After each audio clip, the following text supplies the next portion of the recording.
pertama kalinya nyobain bikin gaplek singkong. Masya Allah, untuk makanan jadul yang satu ini beneran ya. Pokoknya ini tuh zaman Hong, aku masih sekolah SD udah ada. Tapi nyampe sekarang aku tuh masih bener-bener suka banget sama makanan yang satu ini. Halo guys, Assalamualaikum. Balik lagi di rutinitas sore hari aku. Semoga kalian gak bosen-bosen ya nonton videonya. BTW say, ini videonya aku tag di sekitaran jam 5-an sore. Nah di sini tuh ceritanya aku sama anak-anak lagi mau nyobain bikin gaplek singkong dulu ya. Dan perlu kalian tahu, ini tuh sebenarnya perdana banget, soalnya untuk pertama kalinya aku tuh mau nyobain bikin kue jadul yang satu ini. Tapi kalau soal rasanya dijamin beneran ini tuh mantul banget. Soalnya aku tuh inget banget dulu waktu masih sekolah SD, aku tuh sering banget ya say makan makanan kayak gini ya. Soalnya di tempat aku alias di kampung aku itu tuh banyak banget yang jualan gatot ataupun gaplek singkong kayak gini. Dulu tuh kalau nggak salah per kilonya cuma 2.500. Nah kebetulan sama almarhum nenek waktu beliau masih hidup itu tuh sama kayak aku, saya suka banget sama yang namanya gatot. Jadi ya dulu tuh kerjaannya nenek aku jadi tukang pijit.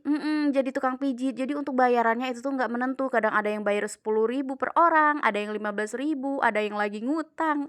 Pokoknya kalau aku inget pengorbanan beliau untuk menghidupin para cucu-cucunya. Soalnya cucunya itu tuh nggak sedikit ya guys, lumayan rame, ada 7. Jadi anak ibu sama bapak aku itu tuh kami bertiga, sementara anaknya Pak De aku itu tuh ada 4. Jadi totalnya cucu yang diurus sama nenek itu tuh ada 7. Karena jujur aku pribadi bersama saudara-saudara yang lain yaitu kami bertujuh itu tuh emang besarnya sama nenek ya say. Kalau kalian tanya kemana orang tuanya, ada orang tua kita itu tuh emang dari dulunya sekitaran di tahun 2000-an, terutama untuk ibu aku itu tuh awal pertama kalinya untuk berangkat ke luar negeri. Kalian tanya kenapa berangkat ke luar negeri, ya tentunya untuk mencari pekerjaan dong say. Yap, sebenar banget di tahun 2000 itu tuh untuk pertama kalinya ibu aku merantau ke luar negeri, yaitu tujuan Malaysia untuk menjadi TKW ya say. Jadi waktu itu aku tuh belum sekolah sama sekali. Pokoknya yang namanya lika-liku serta pahitnya kehidupan itu kayaknya udah aku lewatin semua say, dan udah pernah aku cobain semua.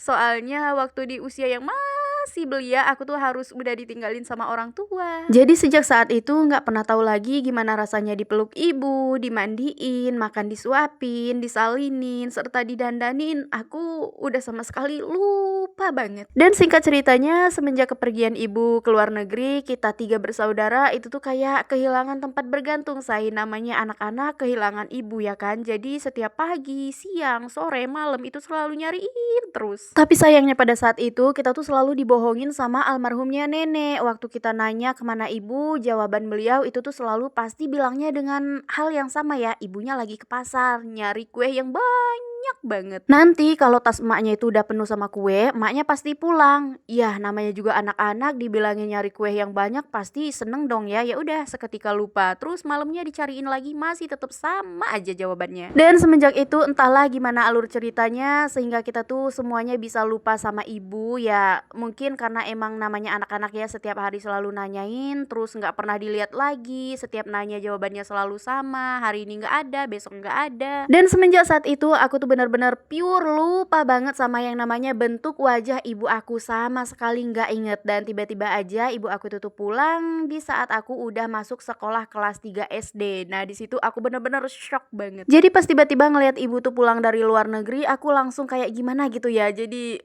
kayak berasa orang asing, soalnya nggak kenal, takut dideketin. Padahal ibu tuh selalu berusaha untuk membujuk, ngedeketin, kayak selalu menyatakan bahwa ini ibu loh. Tapi ya balik lagi, namanya juga kan masih anak-anak, terus masih usia dini, juga udah ditinggalin selama 3 tahun. Dan waktu itu ibu aku belum sepenuhnya pulang say. Waktu aku kelas 3 SD ibu aku pulang mungkin sekitaran 1 bulan ya cutinya di rumah alias di Indonesia. Habis itu balik lagi, tapi sayangnya untuk balik yang kedua kalinya ini tuh baru aja dapat beberapa bulan kerja di sana. Hal yang tidak diinginkan itu tuh terjadi begitu saja. Iya sebenar banget, antara ibu dan bapak aku ternyata waktu itu sudah tidak sejalan, tidak searah, dan tidak sepemikiran lagi. Sehingga keduanya memutuskan untuk berpisah dan bercerai lewat udara. Masya Allah, untuk kali pertamanya aku tuh mendengar kata perpisahan dari kedua orang tua aku, rasanya seperti disambar petir karena masih merasa nggak nyangka aja ini tuh bakalan terjadi sama diri ini. Tapi ya namanya juga takdir, jadi kita tidak bisa melawan, hanya mampu melapangkan dada menerima dengan ikhlas, seikhlas-ikhlasnya. Karena sebenarnya aku tidak menyalahkan siapapun antara ibu sama ayah aku. Mungkin dengan cara berpisah inilah yang terbaik untuk mereka. Dan Dan untuk sekarang doa aku yang terbaik aja untuk beliau, terutama untuk ibu aku serta bapak aku, mungkin keduanya emang udah sama-sama bahagia hidup bersama pasangannya masing-masing. Pokoknya doa aku semoga aja kebahagiaan mereka itu tuh selalu awet dari dunia sampai akhirat dan selalu tetap bersama sampai maut yang memisahkan, agar tidak ada lagi kata perpisahan dan kegagalan dalam berumah tangga. Amin, amin ya robbal alamin. Ngomong-ngomong, ini gimana konsepnya ya? Videonya kan tentang bikin gaplek, kok bisa-bisanya sih aku tuh malah curhat ke kalian.